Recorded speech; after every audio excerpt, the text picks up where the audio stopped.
नमस्ते। मैं हूँ पूजिता। किताबों की दुनिया में आपका स्वागत है। आज मैं बात करने वाली हूँ जयशंकर प्रसाद के प्रसिद्ध उपन्यास कंकाल के बारे में। जयशंकर प्रसाद का उपन्यास कंकाल नारी सुखीविका, समाज की खूबियों और रिश्तों की सच्चाई को लेकर लिखा गया एक गंभीर लेकिन जरूरी उपन्यास है। इसकी नायिका है गिरजा, एक पढ़ी लिखी आत्मनिर्भर स्त्री जिसका पति अब इस दुनिया में नहीं।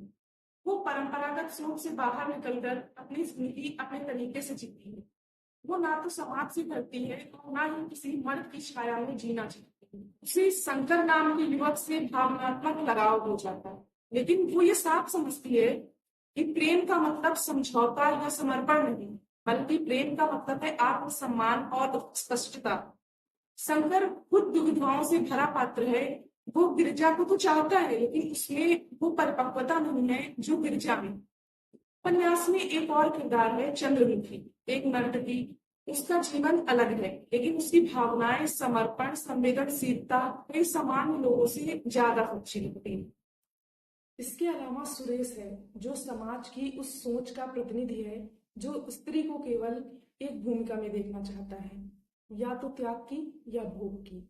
कंकाल रिश्तों के ऊपरी दिखावे और समाज की उस खोखली नैतिकता पर सवाल उठाता है और यह दिखाता है कि औरत सिर्फ माँ, पत्नी या बहन नहीं होती। वो सोचने समझने वाली, अपने फैसले खुद लेने वाली इंसान भी होती है।